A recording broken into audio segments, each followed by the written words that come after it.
Welcome back, Black Belt family. Today I continue to feel a bit rough, so I admit to not having done that much work today, but we've also got guests coming later, so we've been tidying around, we've been preparing food. You can see some of this delicious food here.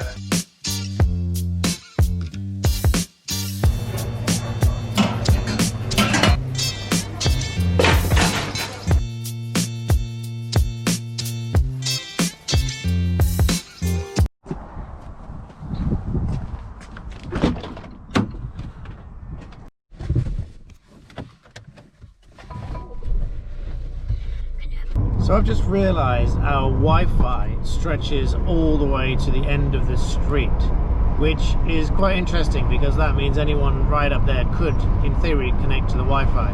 Obviously if they had the password, but connecting to a Wi-Fi network that you do not have consent or implied permission is actually an offence.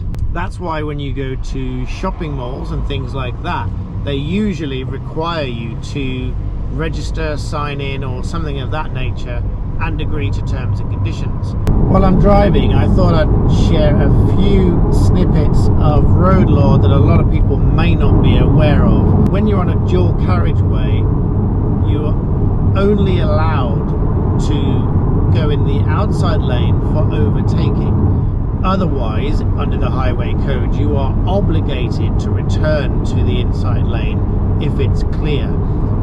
This might sound obvious to a lot of people, but one of the things that might not seem obvious is if you're coming to a junction and very often you'll move out of that lane to let someone else in. Strictly speaking, if they were to pull out and crash into you and try and blame you, you would have a perfect defense under the highway code that you are obligated to be in the left-hand lane if it's clear. But in the meantime, we had some frames delivered for our paintings, and I'm really eager to see what they look like.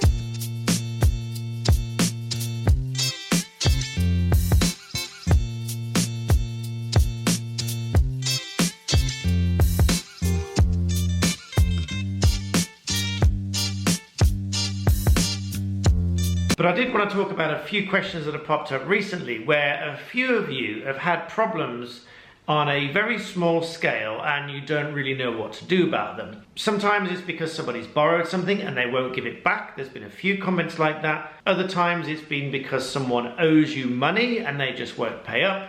And other times they've done something as a bad job, or little things like this that are only a few £100 or £1,000 or so on. In that scenario, you can initiate court proceedings, but it isn't usually worth involving lawyers because if it's what we call a small claim. Now, while there's no such thing as the small claims court, there is a small claims track. Now, that is, if it's a monetary claim for not more than £10,000, it is allocated to a small claims track.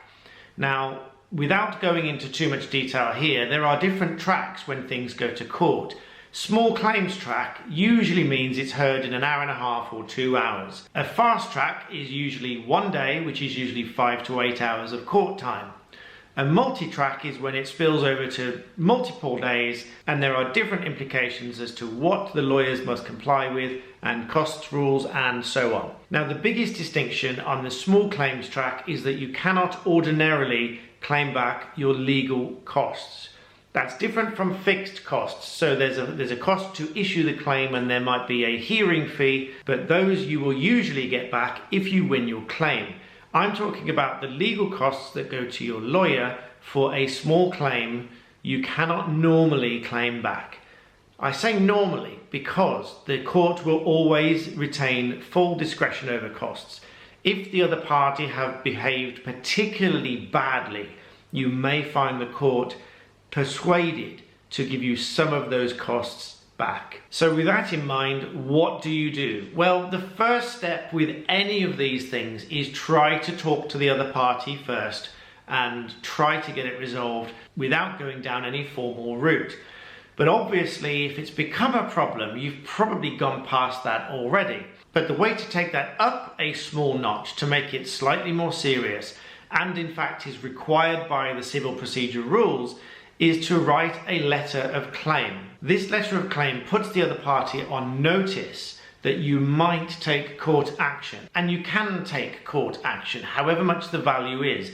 There is a different set of fees which is available online to look up. I'll put a link in the description of this video below, and you pay those fees and your claim can get going. But you should send this letter of claim first to put the person on notice that you are going to issue court proceedings if it's not resolved. The one recommendation that I might have with using lawyers is to use a lawyer to send the letter of claim, because that really makes them understand that you are serious, that you are going to issue court proceedings if they don't resolve it.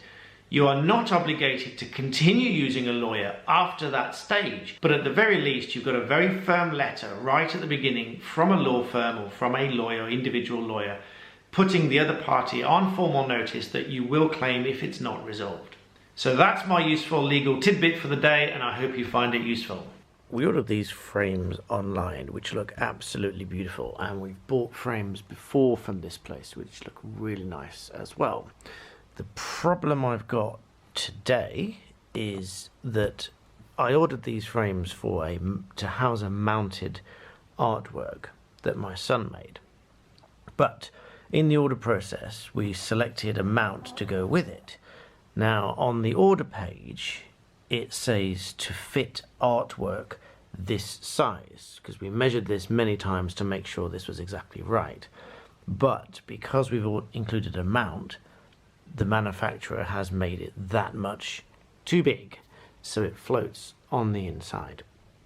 It actually looks amazing with the mount in front of it, because if I sort of hold it in place, you can see that it will have a mount going around the outside of the artwork, which frankly I think looks so much better than just having it butted right up against the side. Some may not agree, but I think that looks amazing, and I'd love to show you when it's done. But in the meantime, I've got this issue now where I need to fix the problem. I don't actually want the frame reduced or anything like that. I actually need to fill this somehow. I've never had any issues with this company, and they are really friendly and really professional, so I don't anticipate there's going to be a problem. They'll help me sort it out, but in the meantime, that's something I need to fix. In the end, I put some pieces of pine block around the outside, and I maintained the mount in position, and I think it looks fantastic. We got the piece on the wall, and I'm glad that I maintained the white mount around the outside, because it really brings out the colour in the painting. So thank you for watching. I hope you like the painting, and make sure you follow me for more legal tips and advice.